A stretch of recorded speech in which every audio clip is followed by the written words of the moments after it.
Assalamualaikum warahmatullahi wabarakatuh. Bertemu kembali di channel Math Education Official. Apa kabar kalian? Sehat-sehat selalu kan? Dan tetap semangat belajar matematikanya. Pada pembelajaran kali ini kita masih membahas materi di subbab pajak. Baiklah, langsung saja kita simak materinya.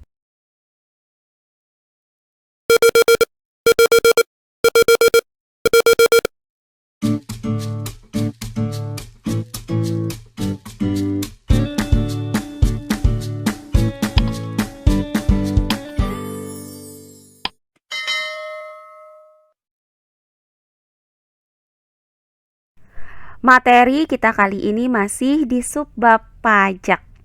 Nah, kali ini akan kita bahas materi gabungan antara pajak penghasilan, bunga tunggal, dan pajak pertambahan nilai. Nah, sebelum kita bahas contoh soalnya, maka di sini akan saya ingatkan kembali rumus-rumus yang akan kita gunakan untuk pembelajaran kita kali ini mengenai pajak penghasilan, kemudian bunga tunggal, dan pajak pertambahan nilai. Nah, untuk pajak penghasilan atau disingkat dengan PPh. Adapun langkah-langkah untuk menghitung besarnya penghasilan setelah dikenai pajak penghasilan adalah sebagai berikut. Langkah pertama, kita tentukan terlebih dahulu besarnya pajak penghasilan atau besarnya PPh. Adapun rumus yang digunakan adalah PPh sama dengan persentase PPh dikali penghasilan kotor. Nah, berikutnya langkah yang kedua, kita tentukan besarnya penghasilan setelah kena pajak dengan menggunakan rumus penghasilan bersih sama dengan penghasilan kotor dikurang PPh. Nah, di mana penghasilan kotor di sini adalah penghasilan sebelum dikenai pajak dan penghasilan bersih di sini adalah penghasilan setelah kena pajak. Nah, berikutnya untuk pajak pertambahan nilai atau disingkat dengan PPN. Adapun langkah-langkah untuk menghitung harga akhir suatu barang yang dikenai pajak PPN adalah sebagai berikut. Langkah pertama, kita tentukan terlebih dahulu besarnya pajak pertambahan nilai. Adapun rumus yang digunakan adalah PPN sama dengan persentase PPN dikali harga barang. Selanjutnya, langkah yang kedua, kita tentukan harga akhir setelah dikenai pajak dengan menggunakan rumus harga akhir sama dengan harga barang ditambah PPN. Nah, di mana harga barang di sini adalah harga sebelum dikenai pajak, sedangkan harga akhir adalah harga setelah dikenai pajak. Berikutnya untuk bunga tunggal. Jika bunga per tahun itu sama dengan A%, dengan modal awal itu sama dengan M, maka berlaku. Untuk menghitung besarnya bunga 1 tahun itu dapat dirumuskan dengan bunga 1 tahun sama dengan A% dikali M. Kemudian, untuk menghitung besarnya bunga selama B bulan itu dapat dirumuskan dengan bunga B bulan sama dengan B per 12 dikali A% dikali M. Terakhir, untuk menghitung besarnya bunga selama N tahun itu dapat dirumuskan dengan bunga N tahun sama dengan N dikali A% dikali M. Jika jumlah uang yang ditabung selama waktu tertentu itu kita nyatakan dengan M akhir, maka berlaku M akhir sama dengan M ditambah besarnya bunga. Nah, untuk besarnya bunga di sini dapat kita tentukan berdasarkan rumus ini. Nah, inilah rumus-rumus yang akan kita gunakan pada contoh soal berikut ini. Langsung saja ke contoh soalnya. Contoh soal. Gaji Pak Johan sebesar Rp4.800.000 per bulan. Dengan penghasilan tidak kena pajak adalah Rp1.200.000. Pajak penghasilan atau PPh yang dikenakan di perusahaannya adalah 15%. Seluruh gaji yang ia dapat dalam 1 bulan tersebut ditabung di bank. Bank memberi bunga 6% per tahun. Kemudian, setelah 9 bulan, uang tabungan tersebut diambil untuk membeli televisi seharga Rp2.400.000. Belum termasuk PPN 10%. Berapakah sisa uang Pak Johan? Baiklah, untuk penyelesaiannya adalah sebagai berikut. Nah, soal ini merupakan contoh soal gabungan antara pajak penghasilan, kemudian bunga tunggal, dan pajak pertambahan nilai. Nah, pertama-tama kita tuliskan terlebih dahulu apa saja yang diketahui dari soal ini. Nah, diketahui bahwa gaji Pak Johan itu sebesar Rp4.800.000 per bulan. Maka penghasilan sebelum kena pajak adalah penghasilan kotor, yaitu Rp4.800.000. Nah, berikutnya terdapat penghasilan tidak kena pajak, yaitu Rp1.200.000. Maka bisa kita singkat dengan PTKP itu sama dengan Rp1.200.000. Selanjutnya, pajak penghasilan atau PPh yang dikenakan adalah 15%. Maka persentase PPh sama dengan 15%. Nah, ini merupakan materi mengenai pajak penghasilan atau PPh. Maka akan kita cari penghasilan bersihnya, yaitu penghasilan setelah kena pajak. Nah, perhatikan di sini terdapat penghasilan tidak kena pajak.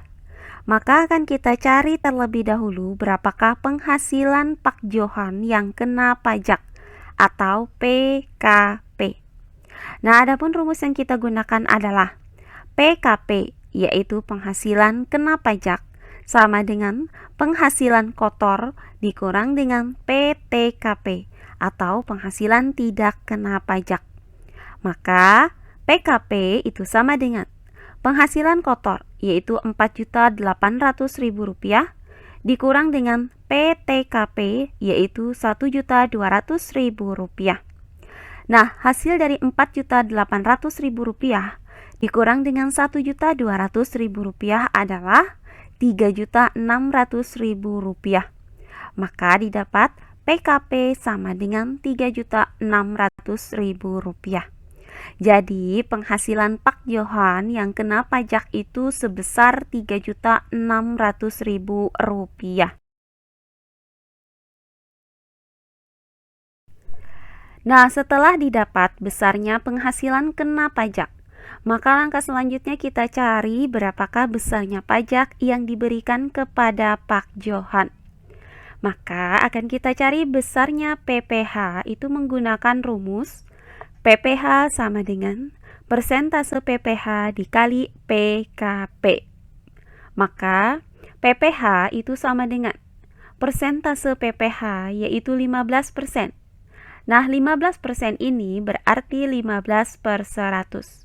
Kemudian dikali dengan penghasilan kena pajak atau PKP, yaitu Rp3.600.000.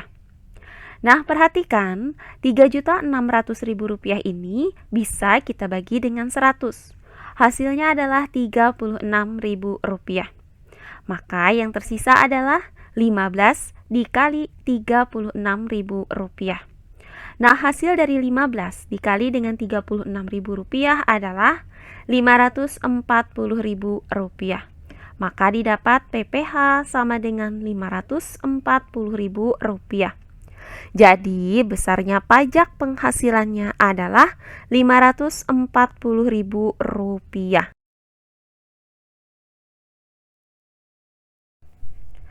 Nah, setelah didapat besarnya pajak, maka langkah selanjutnya tinggal kita hitung penghasilan setelah dikenai pajak, yaitu penghasilan bersih. Adapun rumus untuk menghitung penghasilan bersih adalah penghasilan bersih sama dengan penghasilan kotor dikurang PPh.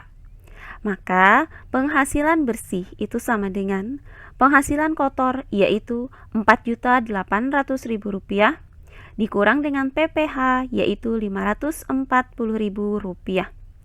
Nah, hasil dari Rp4.800.000 dikurang dengan Rp540.000 adalah Rp4.260.000. Maka didapat penghasilan bersih sama dengan Rp4.260.000. Jadi, penghasilan Pak Johan setelah dikenai pajak 15% adalah Rp4.260.000. Oh iya, sebelum kita lanjut, jangan lupa like, komen, dan subscribe channel YouTube ini dan nyalakan lonceng notifikasinya agar kalian tidak ketinggalan video-video terbaru dari channel ini. Serta jangan lupa share video ini sebanyak-banyaknya ke teman-teman kalian agar kita bisa saling berbagi ilmu. Nah, selanjutnya diketahui bahwa seluruh gaji Pak Johan yang didapatkan ini ditabung di bank. Maka modal awalnya itu adalah M sama dengan Rp4.260.000. Kemudian bunga banknya adalah 6%. Maka A persentase itu sama dengan 6%. Kemudian setelah 9 bulan uang tabungannya itu diambil, maka lamanya menabung adalah B sama dengan 9 bulan. Nah, ini merupakan materi tentang bunga tunggal. Maka akan kita cari jumlah tabungan Pak Johan selama 9 bulan ini, yaitu akan kita cari nilai M akhirnya. Nah, langkah pertama yang akan kita lakukan adalah menentukan besarnya bunga selama 9 bulan tersebut. Adapun rumus yang kita gunakan adalah bunga B bulan sama dengan B per 12 dikali A persen dikali M. Maka bunga B bulan yaitu bunga 9 bulan sama dengan B per 12 yaitu 9 per 12 dikali dengan A persen yaitu 6%. Nah, 6% ini berarti 6/100. Kemudian dikali dengan M, yaitu dikali dengan Rp4.260.000. Nah, perhatikan bahwa Rp4.260.000 ini bisa kita bagi dengan 100. Hasilnya adalah Rp42.600. Berikutnya, Rp42.600 ini masih bisa kita bagi dengan 12. Hasilnya adalah Rp3.550. Maka yang tersisa adalah 9 dikali 6 dikali Rp3.550. Nah, 9 dikali 6 itu hasilnya adalah 54. Kemudian 54 dikali dengan Rp3.550, hasilnya adalah Rp191.700. Jadi, besarnya bunga yang didapat oleh Pak Johan selama 9 bulan tersebut adalah Rp191.700. Nah, setelah kita dapatkan besarnya bunga, maka langkah selanjutnya tinggal kita cari jumlah tabungan Pak Johan selama 9 bulan tersebut. Adapun rumus yang kita gunakan adalah M akhir sama dengan M ditambah bunga 9 bulan. Maka M akhir itu sama dengan M yaitu Rp4.260.000 ditambah dengan besarnya bunga yaitu Rp191.700. Nah, hasil dari Rp4.260.000 ditambah dengan Rp191.700 adalah Rp4.451.700. Maka didapat M akhir itu sama dengan Rp4.451.700. Jadi, jumlah tabungan Pak Johan selama 9 bulan adalah Rp4.451.700. Nah, dari uraian tadi kita dapatkan nilai M akhirnya itu sama dengan Rp4.451.700. Nah, ini merupakan jumlah uang Pak Johan. Nah, berikutnya diketahui bahwa Pak Johan itu membeli televisi seharga Rp2.400.000. Maka harga barang itu sama dengan Rp2.400.000. Nah, barang tersebut dikenai pajak PPN, yaitu pajak pertambahan nilai sebesar 10%. Maka persentase PPN itu sama dengan 10%. Nah, ini merupakan materi mengenai pajak pertambahan nilai atau PPN. Maka akan kita cari harga barang setelah dikenai pajak, yaitu akan kita cari harga akhirnya. Nah, langkah pertama akan kita cari besarnya pajak yang dikenakan pada Pak Johan. Nah, adapun rumus yang digunakan adalah PPN sama dengan persentase PPN dikali harga barang. Maka PPN itu sama dengan persentase PPN yaitu 10%. Nah, 10% ini berarti 10 per 100. Kemudian dikali dengan harga barang yaitu Rp2.400.000. Nah, perhatikan Rp2.400.000 ini bisa kita bagi dengan 100. Hasilnya adalah Rp24.000. Maka yang tersisa adalah 10 dikali Rp24.000. Nah, hasil dari 10 dikali dengan Rp24.000 adalah Rp240.000. Maka didapat PPN sama dengan Rp240.000. Jadi, besarnya pajak yang dikenai pada pembelian televisi tersebut adalah Rp240.000. Nah, setelah didapat besarnya pajak, maka langkah selanjutnya kita cari harga barang setelah dikenai pajak, yaitu harga akhir. Adapun rumus yang digunakan adalah harga akhir sama dengan harga barang ditambah PPN. Maka harga akhir itu sama dengan harga barang yaitu Rp2.400.000 ditambah dengan PPN yaitu Rp240.000. Nah, hasil dari Rp2.400.000 ditambah dengan Rp240.000 adalah Rp2.640.000. Maka didapat harga akhir sama dengan Rp2.640.000. Jadi, harga televisi setelah dikenai pajak PPN adalah Rp2.640.000.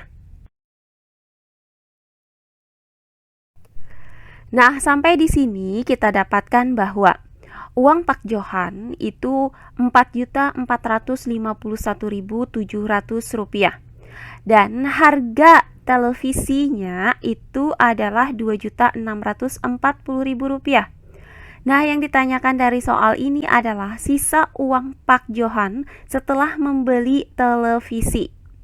Maka sisa uang Pak Johan tersebut dapat kita rumuskan dengan sisa uang sama dengan jumlah uang Pak Johan dikurang harga televisi.